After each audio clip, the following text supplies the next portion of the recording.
لا يزال الخير حيا لا يزال إن في الدنيا سلاما وظلالا نبيين وعلى آله وأصحابه وأتباعه أجمعين أما بعد۔ آپ کو یاد ہوگا کہ رمضان المبارک کے آخر میں ہمارے ملک کی وفاقی شرعی عدالت نے سودی نظام اور قوانین کے بارے میں ایک فیصلہ صادر کیا تھا، اور یہ عدالت عظمیٰ کی سطح پر تیسرا فیصلہ ہے گزشتہ 30 سال کے دوران کہ سودی قوانین کو ختم کیا جائے، اس لیے بھی کہ شریعت کا حکم ہے، اس لیے بھی کہ قائد اعظم مرحوم نے پاکستان بننے کے بعد کہا تھا کہ ہم مغربی اصولوں پر نہیں اسلامی اصولوں پر معیشت چلائیں گے، اور اس لیے بھی کہ دستور میں واضح طور پر لکھا ہوا ہے کہ سودی نظام کو جلد از جلد ختم کرنا ضروری ہے، حکومت کی ذمہ داری ہے، اور اس لیے بھی کہ یہ بات تقریباً ہر آدمی سمجھ چکا ہے کہ ہماری موجودہ معاشی جکڑ بندی، ہم جو جکڑے ہوئے ہر طرف سے، مہنگائی میں اضافہ ہو رہا ہے، مسائل بڑھ رہے ہیں، کوئی راستہ بن نہیں رہا نکلنے کا، اس کی بنیادی وجہ سود ہے۔ جب بھی ہم سود سے نجات حاصل کرنے کا فیصلہ کریں گے تبھی راستہ ملے گا، ورنہ نہیں ملے گا۔ تو وفاقی شرعی عدالت نے فیصلہ دیا تھا کہ سودی نظام کو ختم کیا جائے۔ ہم نے اس پر ملک میں ایک مہم شروع کی تھی، ہمارا ایک فورم ہے تحریک انسداد سود پاکستان، تمام مکاتب فکر کے علماء کرام اس میں شامل ہیں، دینی کارکن شامل ہیں کہ بھئی اس پہ عمل کیا جائے۔ علماء سے، تاجروں سے، وکلاء سے، مختلف طبقات سے ہم نے گزارش کیا اور اس کا عمل کا ماحول پیدا کیا جائے، اور ساتھ ہی ساتھ ہم نے مالیاتی اداروں سے اور حکومت سے اپیل کی تھی کہ 3 اپیلیں پہلے آپ کر کے 35 سال ضائع کر چکے ہیں، اب مزید اپیل کر کے ٹال مٹول نہ کرو، اس پر عمل کرو۔ ہم نے ایک آہستہ آہستہ کمپین شروع کی تھی، مختلف شہروں میں پروگرام، جلسے، لیکن اس کے باوجود کچھ اداروں نے اپیل کر دی سپریم کورٹ میں، بے فائدہ، اس لیے کہ یہی اپیلیں پہلے 35 سال سے ان پر بحث ہو چکی ہے۔ اپیل کر دی، اپیل کے ساتھ ہی اسٹے مل گیا، جب تک اپیل کا فیصلہ نہیں ہوگا شرعی عدالت کے فیصلے پر عمل نہیں ہوگا۔ اسٹے کا مطلب یہی ہوتا ہے۔ اس کے بعد حکومت پاکستان نے ایک ٹاسک فورس بنانے کا اعلان کیا کہ اس فیصلے پر عمل درآمد کے لیے ٹاسک فورس بنائی، ایک ورکنگ گروپ بنایا جو کرے گا، لیکن اس اسٹے کی وجہ سے وہ بھی بیکار ہے۔ جب تک سپریم کورٹ کا اسٹے باقی ہے، وہ جب تک اس کا فیصلہ نہیں ہو جاتا، اس کو 10 سال لگتے ہیں، 20 سال لگتے ہیں، پہلے تو 35 سال لگے تھے، کتنے لگتے ہیں، اس وقت تک ٹاسک فورس بھی کچھ نہیں کر سکتے، سوائے باس و باس ہے کہ گپ شپ لگانے کے۔ ہم نے اس پر مختلف مکاتب فکر کی میٹنگیں کی، بھئی اس پر ہمیں یہ دباؤ ڈالنا چاہیے۔ ٹاسک فورس کا تو ہم نے خیر مقدم کی، اب بھی کرتے ہیں، لیکن ٹاسک فورس جب کچھ کر نہیں سکتی اسٹے کی وجہ سے تو کاغذی کارروائی ہے، اور اسٹے کس کی وجہ سے ہے؟ اپیلوں کی وجہ سے۔ پھر ہم نے اپنی کمپین کو اس نقطے پر مرکوز کیا کہ اس کے لیے ملک میں جد و جہد کی جائے کہ جن اداروں نے اپیل کی ہے اور جن کی اپیل کی وجہ سے اسٹے ہوا ہے، ان سے کہا جائے کہ خدا کے لیے اپیلیں واپس لو۔ اس وقت ہم اس اسٹیج پہ ہیں، اس لیے اس کے بغیر کچھ بھی نہیں ہو سکتا۔ اگر ایک اپیل بھی سپریم کورٹ کی میز پہ پڑی ہے تو نہ کوئی ٹاسک فورس کچھ کر سکتی ہے، نہ کوئی تحریک کچھ کر سکتی ہے، نہ کوئی اور کچھ کر سکتا ہے۔ قانونی پوزیشن یہ ہے۔ اس لیے اب ہم ساری جدوجہد ہماری اس پہ مرکوز ہو گئی کہ ہم اس کے لیے جدوجہد کریں، آواز اٹھائیں کہ مالیاتی ادارے اپیل واپس لیں تاکہ ٹاسک فورس اپنا کام کر سکے۔ ٹاسک فورس کے کام کو ڈیڈ لاک کس نے کیا ہوا ہے؟ اپیل۔ یہ بات سمجھنی چاہیے کہ ٹاسک فورس اچھی بنی ہے، ہم نے خیر مقدم کیا ہے، تعاون کا اعلان کیا ہے، لیکن ٹاسک فورس اپنے کام نہیں کر سکتی کسی وجہ سے، اسٹے کی وجہ سے۔ اور اسٹے اس وقت تک رہے گا جب تک ایک اپیل بھی باقی ہے۔ جس سے ساری جد و جہد کا بنیادی نقطہ کیا بن گیا؟ اپیلیں واپس لیجیے۔ اپیل کا بھی نیشنل بینک نے کہا کہ ہم واپس لیں گے، وزیر اعظم صاحب نے کہا، لیکن ابھی تک واپس لی نہیں۔ اس دوران ہم نے مشورہ کیا کہ کام کو منظم کیا جائے، تو درمیان میں پہلے تو عید آ گئی۔ عید میں ہم سے کوئی کام نہیں ہوتا، عید آ گئی درمیان میں، اور پھر محرم آ گیا، تو کچھ تعطل ہے۔ اب ہمارا پروگرام یہ ہے کہ عاشورہ محرم گزرنے کے بعد جب معمولات زندگی بحال ہو جائے، کیوں ہمارا مزاج ہے کہ مسئلے میں مسئلہ نہیں کھڑا کرتے، پہ ایک مسئلہ چل رہا ہے محرم کا، وہ کسی طرف لگ جائے، عاشورہ محرم گزر جائے، تو ہم اس کمپین کا دوبارہ آغاز کرنا چاہتے ہیں کہ مالیاتی اداروں سے کہا جائے کہ اپنی اپیلیں واپس لیں۔ آج میں اس کی گفتگو کا آغاز کر رہا ہوں آپ سے مشاورت کے لیے بھی، آپ سے درخواست، صرف کہہ دینا کافی ہے؟ ہم اپیل کر دیں کہ جناب مہربانی کرو واپس لو تو ہو جائے گا، یا اس کے لیے کوئی ورک بھی کرنا پڑے گا؟ آپ سے مشورہ کر رہا ہوں۔ صرف ہم یہ اعلان کر دیں جلسہ ہم آج یہاں کیا، کل گجرانوالے میں کر کے، پرسوں لاہور میں کر کے، 8-10 جلسہ کے اعلان کر دیں کہ جنہوں نے اپیلیں کر رکھی ہیں وہ اپنی اپیلیں واپس لیں، تو مرحلہ ہو جائے گی۔ یا آگے بھی کچھ کرنے کی ضرورت ہے؟ 2 کام کرنے کی ضرورت ہے۔ ایک کام تو یہ، وہ جتنے 5, 6, 7 ادارے ہیں ان سے علماء کرام، تاجر حضرات، وکلاء کچھ بیٹھ کے بات نہیں کر سکتے؟ اور کرنی چاہیے یا نہیں کرنی چاہیے؟ ایک مرحلہ تو یہ کہ صرف اخبار کے ذریعے کا مل کر بھی کہا جائے یار خدا کا خوف کرو، یار کیا کر رہے ہو؟ اور ان میں سے ہر ادارے کی شاخیں ہر شہر میں ہیں۔ نیشنل بینک فیصل آباد میں ہے یا نہیں ہے؟ اسٹیٹ بینک بھی ہے شاید، حبیب بینک بھی ہوگا، یونائٹڈ بینک بھی ہوگا۔ ان کے یہاں ہیڈ بھی بیٹھتے ہیں۔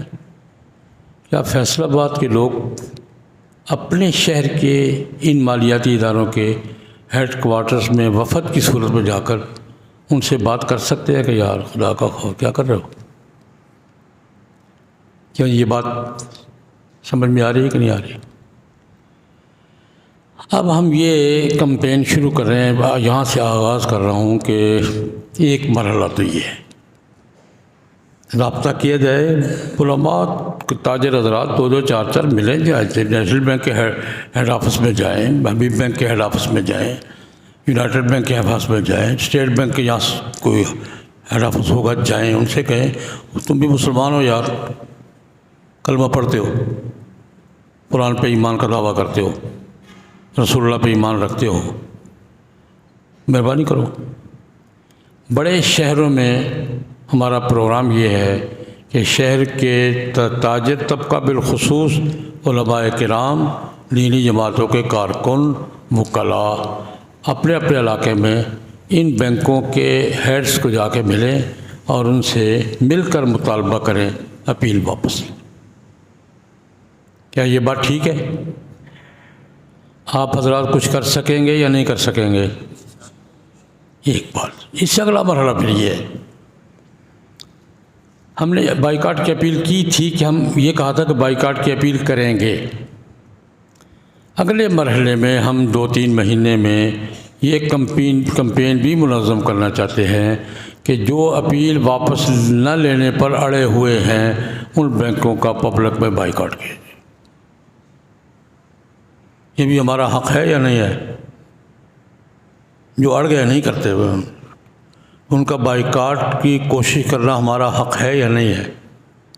یہ بھی ہمارے پروگرام میں شامل ہے، لیکن پہلے ملاقات، رابطہ، بریفنگ، افہام تفہیم، بھائی ہیں، بھائی پاکستانی ہیں، بھائی ہیں، مسلمان ہیں، لیکن اگر نہیں مانیں گے تو اگلا مرحلہ ہم اس کا ارادہ رکھتے ہیں انشاءاللہ العزیز کہ ہم ملک میں ان اداروں کے بائیکاٹ کی کمپین کریں گے جو ادارے اپیل واپس نہ لینے پر اڑے ہوئے ہیں، کیونکہ اس کے بغیر کچھ بھی نہیں ہو سکتا۔ یہ ٹاسک فورس جو وزیر اعظم نے اعلان کیا یہ بھی بالکل بیکار ہے اگر اپیلیں واپس نہیں لیتی۔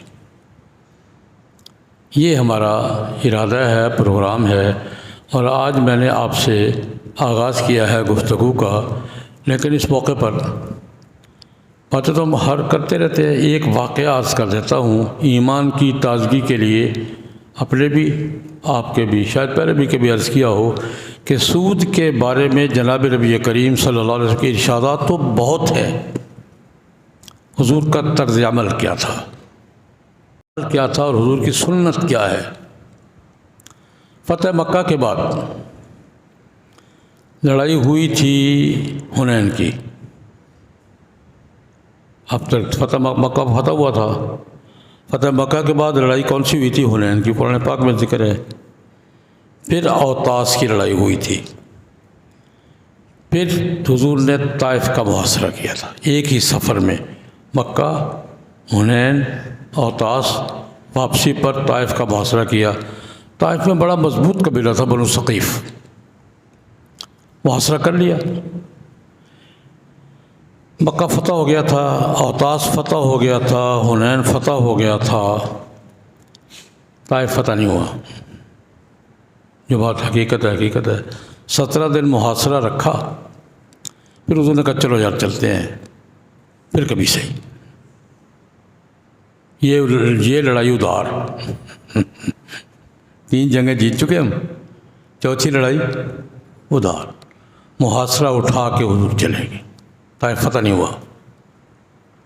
طائف والوں کو اس بات کا بڑا گھمنڈ تھا کہ ہمیں فتح نہیں کر سکے، بات سمجھ آئیے؟ یہ کہ ہمیں فتح نہیں کر سکے، مکہ کر لیا، طاس کر لیا، حنین کر لیا، ہمیں نہیں کر سکے۔ لیکن کلمہ پڑھنے کا پروگرام بھی بنا لیا کہ سارے مسلمان ہو گئے تو ہم اکیلے درمیان میں کفر کیا کریں گے۔ یہ بھی ان کو سمجھ آ رہی تھی، ادھر مکے والے مسلمان ہو گئے، ادھر اوطاف والے ہو گئے، اوطاس والے ہو گئے، سارے ہو گئے تو ہم درمیان میں کیا کریں گے۔ فیصلہ کیا کہ ہم بھی چلو کلمہ پڑھتے ہیں۔ بنو ثقیف کا بڑا وفد آیا مدینہ منورہ، جناب نبی کریم صلی اللہ علیہ وسلم سے ملے، یہ ہم کلمہ پڑھنے آئے ہیں، پوری قوم کی طرف سے، طائف کی پوری آبادی کی طرف سے، پوری قوم کی طرف سے نمائندہ ہیں۔ کیوں آئے ہیں؟ کلمہ پڑھیں، باقی پڑھ رہے، ہم بھی کلمہ پڑھیں گے، لیکن کچھ شرطیں ہوں گی ہماری، غیر مشروط کلمہ نہیں پڑھیں گے، ہماری کچھ شرطیں ہوں گی۔ پیچھے گھمنڈ کیا تھا کہ یہ ہمیں فتح نہیں کر سکے، اس لیے ہمیں شرطیں منوانے کا حق ہے، ہماری کچھ شرطیں ہوں گی، اگر شرطیں قبول فرما لے تو کلمہ پڑھ لیتے ہیں۔ شرطیں سنی ہوئی ہیں پہلے، میں پھر عرض کر دیتا ہوں۔ پہلی شرط یہ تھی کہ آپ نے جن جن قوموں کو کلمہ پڑھایا ہے ان کے بت توڑ دیے۔ ہمارا بت ہے لات، افرأیتم اللات والعزیٰ، یہ لات بت کس کا تھا؟ طائف والوں کا۔ ہم اس کی عبادت نہیں کریں گے لیکن توڑنے بھی نہیں دیں گے، ہماری یادگار ہے۔ پہلی شرط کیا تھی؟ ہمارا لات نہیں ٹوٹے گا، نہیں ہماری لات نہیں ٹوٹے گی۔ پہلی شرط کیا تھی؟ کہ ہمارا لات نہیں ٹوٹے گا، وہ قائم رہے گا۔ دوسری شرط یہ تھی کہ آپ کہتے 5 نمازیں فرض ہیں پڑھیں گے، لیکن ٹائمنگ ہماری اپنی ہوگی۔ یہ شیڈول جو ہے نا 2 گھنٹے بعد 5 ہی پڑھیں گے لیکن ٹائم شیڈول ہم خود سیٹ کریں، وہ ہماری مرضی پر ہوگا۔ تو تیسری شرط آپ کہتے ہیں شراب حرام ہے۔ حرام ہے کہ نہیں ہے؟ شراب سب سے زیادہ کس سے بنتی ہے؟ انگور سے۔ طائف کی پیداوار ہی انگور تھا، آج بھی انگور ہی ہے۔ ہمارا تو علاقہ انگوروں کا ہے، پورے علاقے میں انگور ہی پیدا ہوتے ہیں۔ انگور اگر کچا مارکیٹ میں پھینکیں تو خرچہ نہیں پورا ہوتا، نچوڑ کر پکا کے پیک کر کے بھیجتے ہیں تو سارے سال کا خرچہ نکل آتا ہے۔ اور شراب کیا ہوتی ہے؟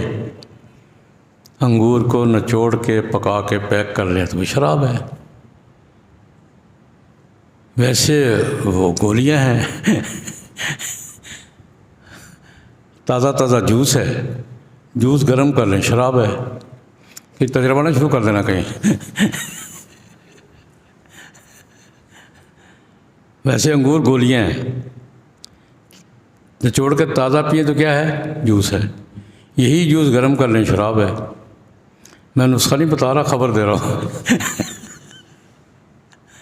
کہتے ہیں ہمارا تو سارا کاروبار ہی انگوروں کا ہے، ہمارا تو بزنس تباہ ہو جائے گا اگر شراب بنانا بند کر دیں تو ہمارا بزنس کیا ہو جائے گا؟ تباہ ہو جائے گا۔ شراب نہیں چھوڑیں گے۔ کتنی شرطیں ہو گئی؟ 3۔ نماز کے اوقات کی پابندی نہیں کریں گے، بت نہیں توڑنے دیں گے، شراب نہیں چھوڑیں گے۔ آپ کہتے سود بھی حرام ہے، حضور نے اعلان کیا تھا، اور اس سے اعلان کے ساتھ قرآن پاک نے کہا کہ سود کھانا نہیں چھوڑتے تو میری تمہاری جنگ ہے۔ ان لم تفعلوا فاذنوا بحرب من اللہ ورسولہ۔ اللہ پاک نے کس جملے سے کہا؟ اگر سود کھانا نہیں چھوڑتے تو میری تمہاری جنگ ہے۔ ہمارا تو سارا کاروبار ہی سود پہ چلتا ہے، دوسری قوموں کے ساتھ، دوسرے قبائل کے ساتھ منڈیوں میں سود پہ ہی سارا بزنس چلتا ہے، ہمارا کاروبار ٹھپ ہو جائے گا، سود نہیں چھوڑیں گے۔ کتنی شرطیں ہوئی؟ 4۔ 5ویں بھی بتا دوں، ہمارے یہاں شادیاں بہت دیر سے کرنے کا رواج ہے، گزارا نہیں ہوتا، زنا نہیں چھوڑ سکتے، کلچر ہے، شادیاں بہت دیر سے کرتے ہیں، بہرحال پھر انسان ہے، گزارا نہیں ہوتا تو زنا نہیں چھوڑیں گے۔ یہ 5 شرطیں اگر منظور ہیں کلمہ پڑھا لیں۔ میں کہا کرتا ہوں، نے کہا کہ یہ 5 کام تو نہیں کریں گے، اگر کلمے میں کچھ رہ گیا تو پڑھا دیں۔ میں اس کی تعبیر یوں کیا کرتا ہوں، نے کہا کہ یہ 5 کام تو ہم نہیں کریں گے۔ بت نہیں ٹوٹے گا، نماز کے اوقات کی پابندی نہیں کریں گے، شراب نہیں چھوڑیں گے، سود نہیں چھوڑیں گے، زنا نہیں چھوڑیں گے، اگر کلمے میں کچھ رہ گیا تو پڑھا دیں۔ نبی کریم صلی اللہ علیہ وسلم نے مسترد کر دیا، نہیں بھائی، طائف کا محاصرہ چھوڑ کر آنے کا مطلب یہ نہیں ہے۔ اسلام کا اصول کیا ہے؟ یا ایھا الذین آمنوا ادخلوا فی السلم کافہ۔ اسلام پیکج ہے، پورا پیکج لینا پڑے گا۔ کیوں جی؟ اس کے پارٹ نہیں ہیں، یہ پارٹ وائز نہیں ہے، یہ کیا ہے؟ پیکج ہے۔ ادخلوا فی السلم کافہ، پورے کا پورا اسلام، پورا پیکج لینا پڑے گا، پارٹ نہیں ہوں گے اس کے۔ جاؤ. جب پھر سے کبھی گئے اپنے خیمے میں گئے, رات مشورہ کیا, آپس میں مجلس سیانے لوگ تو نے کہا یار بات تو ٹھیک کہہ رہے ہیں, یہ کیسے کر سکتے ہیں؟ مکہ اور طائف میں کتنا فرق ہے, 80-90 میل ہے سارا. مکے میں نمازیں فرض ہوں, طائف میں نہ ہوں. طائف میں شراب حرام حلال ہو اور مکے میں حرام, وہ کیسے ہوگا؟ مکے کا اسلام اور ہو اور طائف کا اور ہو, چل جائے گا کام؟ اور اگر مکے کا اسلام اور طائف کا اسلام اور ہو جاتا تو لاہور کا تو بالکل مختلف ہوتا اور فیصلہ آباد تو کئی کم ہو گیا. بات سمجھ آ رہی ہے کہ نہیں آ رہی؟ اگر طائف کا اسلام مکے کے اسلام سے تھوڑا سا فرق پڑ جاتا تو لاہور آتے آتے کتنا فرق پڑنا تھا, پھر گوجرانوالے اور فیصل آباد میں کیا ہونا تھا. نہیں بھائی جاؤ. انہوں نے سوچا کہ ٹھیک ہے, رات کو مشورہ کیا, صبح کو آئے جناب نبی کریم صلی اللہ علیہ وسلم کی خدمت میں, یا رسول اللہ بات سمجھ میں آ گئی ہے, شرطیں واپس, کلمہ پڑھائے. کلمہ پڑھا, مسلمان ہو گئے. میں یہی دعوت دینا چاہتا ہوں, ہم 70 سال سے پھنسے ہوئے ہیں. ان کو ایک رات میں سمجھ میں آ گئی تھی بات. اسلام پارٹ وائز نہیں, اسلام مکمل. طائف والوں کو کتنی دیر میں سمجھ آئی تھی؟ ایک رات میں. ہمیں 70 سال سے سمجھ میں نہیں آ رہی, لیکن اب سمجھنا پڑے گی. اس کے سوا کوئی راستہ نہیں ہے. دین کا راستہ تو نہیں ہے, دنیا کا راستہ. جب تک سود سے جان نہیں چھڑائیں گے, IMF سے جان نہیں چھوٹے گی. ہم بھوک برداشت کریں, کچھ بھی کریں, ایک دفعہ تو سود سے لعنت بھیجنی پڑے گی. اس کے بغیر IMF سے, ورلڈ بینک سے, امریکہ سے جان, یہ امریکہ سے آزادی سود ختم کیے بغیر کسی کو نہیں ملے گی. زنجیریں تو ہم اپنے اوپر قائم رکھیں کہ ہم آزادی, زنجیر توڑنی پڑے گی. غلامی کی سب سے بڑی زنجیر کون سی ہے؟ سود, قرضے. ہماری غلامی کی اور ہماری بے بسی کی سب سے بڑی زنجیر کون سی ہے؟ سود اور قرضے. اس لیے میری گزارش ہے فیصل آباد کے حضرات سے, علماء سے بھی, دینی جماعتوں کے کارکنوں سے بھی, تھوڑا تھوڑا آپ بھی حرکت کریں یار, اور اس کمپین میں شریک ہوں. ہم آغاز اس سے کر رہے ہیں کہ مالیاتی اداروں کے سربراہوں سے مرکزی سطح پر بھی, علاقائی سطح پر مل کے سمجھایا جائے, اپیل کی جائے, مطالبہ کیا جائے, اور ایک کمپین کر کے اس کے بعد پھر ہم بائیکاٹ کی مہم کی طرف آئیں گے انشاءاللہ العزیز. میری بات سے آپ کو اتفاق ہے اور آپ کچھ کرنے کے موڈ میں بھی ہیں؟ اللہ پاک توفیق عطا فرمائے. اللہم صلی علی سیدنا محمد النبی الامی آلہ واصحابہ وبارک وسلم. نستغفرک ربنا من کل ذنب ونتوب الیک. نستغفرک ربنا من کل ذنب ونتوب. نستغفرک ربنا من کل ذنب. صلی اللہ تعالی علی خیر خلقہ محمد.